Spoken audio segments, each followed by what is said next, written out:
Iba't ibang health-related illnesses ang maaring makuha ngayong panahon ng tag-ulan.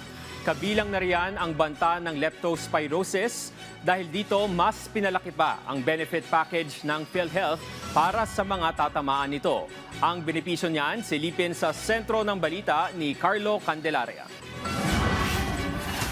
Madalas dumaan sa bahaing lugar papasok sa trabaho ang studio lightman na si Daniel. Kwento niya, hindi niya maiwasang lumusong sa baha na posibleng kontaminado ng ihi ng daga kahit na minsan ay may sugat siya sa paa. Dati na siyang nagkasakit ng leptospirosis kaya nangangamba siyang muling tamaan ito lalo't magastos ang pagpapagamot.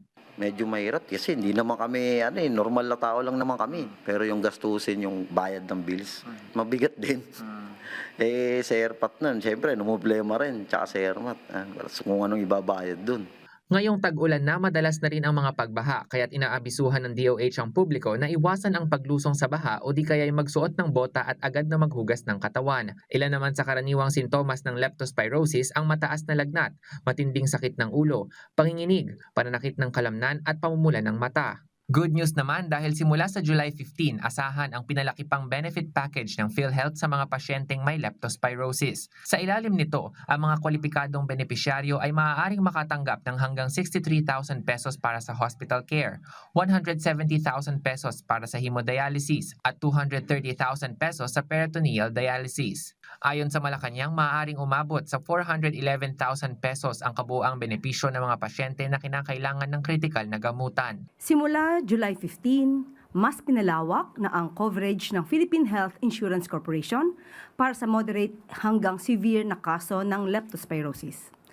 Alinsunod ito sa hangarin ni Pangulong Ferdinand R. Marcos Jr. na mas marami ang makakuha ng kinakailangang gamutan nang hindi nalulubog sa napakalaking gastusin. May handog din na libreng konsultasyon ang PhilHealth sa ilalim ng Yaman ng Kalusugan Program o PhilHealth Yakap Program kung maaaring resetahan ng gamot kontra leptospirosis gaya ng doxycycline ng ating mga kababayan. Ikinatuwa ni Daniel nang mabalitaan ang expanded benefit package ng PhilHealth para sa mga nagkakasakit ng leptospirosis. Malaking bagay anya ito para sa mga katulad niyang madalas ma-expose sa banta ng sakit. Maraming salamat sa PhilHealth kung ganyan. Kasi yung mga Pilipino na may hirap na tulad ko, na hindi kayang bumili ng gamot, nang magbayad ng pinalsyal na sa bills, makakagaan din yan. Carlo Luis Candelaria para sa Bayan.